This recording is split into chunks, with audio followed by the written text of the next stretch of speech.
Trafficking as an unrest crime trafficking, anti-women trafficking unity, YSR Kadapa district police గారికి ఇక్కడికి విచ్చేసిన మీ అందరికీ కూడా నా నమస్కారాలు. అందరికీ నమస్తే అండి. ఈరోజు మేడం రాత్రి ఫోన్ చేశారు, ఇక్కడ ఉమెన్ ట్రాఫికింగ్ మీటింగ్ ఉందంట, రావాలంటే నా పనులన్నీ వదులుకొని కూడా నేను వచ్చేసాను. నా పేరు ఎక్కమ్మ, నాది వచ్చి గాలివీడు మండలము. ఇందాక మేడం గారు చెప్పారు కదా, 2003, 2004లో ఉమెన్ ట్రాఫికింగ్ నేను కూడా గురైనాను. నాకు కూడా 2-3 సందర్భాలు నాలో జరిగిన విషయాలు మీ అందరితో కూడా పంచుకుంటాను. ఎలా ట్రాఫికింగ్ గురవుతాను అనేది కూడా నేను మీ అందరితో చెప్పదలుచుకున్నాను. నేను 8th క్లాస్ అప్పుడు మా అమ్మమ్మ వాళ్ళ ఊరికి పోయి అక్కడ గొడవ ప్లీజ్ మీరు వినాలన్నా నా పిల్లలు, మీరు మధ్యలో ఎవరు డిస్టర్బెన్స్ చేయొద్దు, చాలా ఇంపార్టెంట్ వినాలి కదా. నేను 8th క్లాస్ చదివేటప్పుడు ఇక్కడ మునకల చెరువు అని ఇక్కడ మా అమ్మమ్మ వాళ్ళ ఊరు ఉంది, గోదాపల్లి అని. అక్కడ నుంచి ఇక్కడ కోటకొండ వెహికల్ వచ్చే మధ్యలో బస్సు ఎక్కాను. అక్కడి నుంచి ఒక లేడీస్ తో పరిచయం అయింది, బాగా లావుగా ఉంది. ఆ మధ్యలో నాకు ఏదేమో మాటలు నేర్పించేసింది. ఆ విషయం మేడం కూడా తెలియదు, ఇదే రోజు చెప్తున్నాను నేను. చెప్పేసి అంటే ఇలాంటి వాళ్ళు అలాంటి ట్రాఫికింగ్ గురవుతారంటే నిస్సహాయ స్థితిలో పేదవాళ్ళు, ఏమి లేని వాళ్ళు, మధ్యరకం వాళ్ళు అలాంటి పరిస్థితులకు చాలా మంది గురవుతారు. అది నాలో జరిగిన అనుభవం అన్నమాట. అలా నాకు ఏవేమో మాయ మాటలు చెప్పింది, చెప్పి మా ఇంటికి కూడా వచ్చింది. అది చాలా నగలేసుకుంది. ఇందాక చెప్పింది కదా మేడం, ఆశలు చాలా ఉంటాయి, డబ్బు ఆశ, నగలాశ అనేది ఇందాక మేడం చెప్పింది కదా.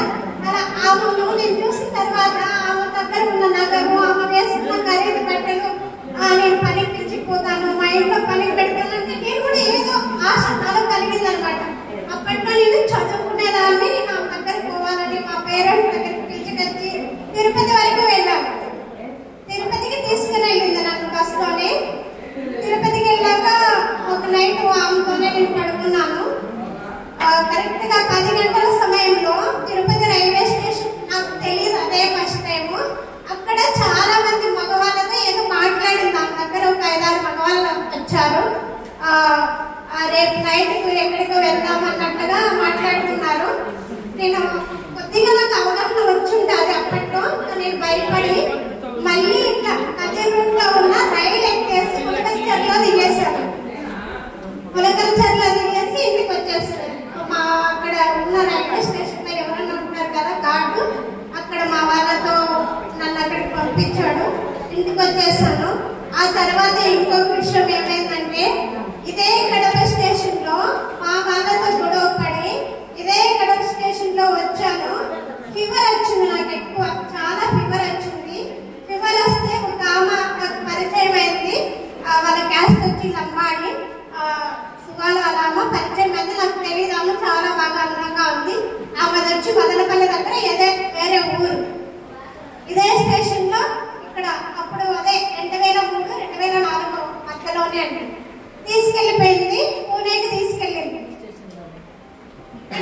ఇంటి నుంచినే నేను ఏదో ఉన్నాను కదా, అట్లా ఫీవర్ గా ఉంది, నేనేం మాట్లాడలేదు. తీసుకెళ్ళిపోయింది పూణే. అక్కడ ఏదో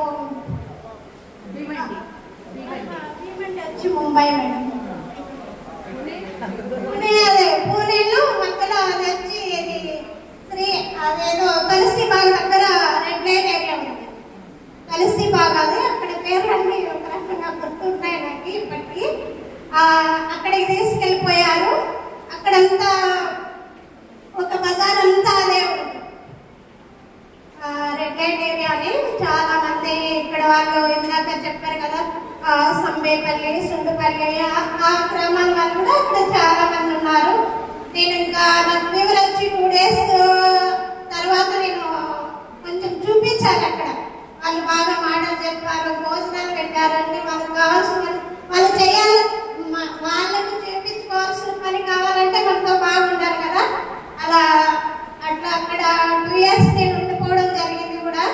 2 years అక్కడ ఉండి కూడా ఆ ఇంట్లో ఒక అతను టైలరింగ్ కూడా నేర్చుకున్నాను.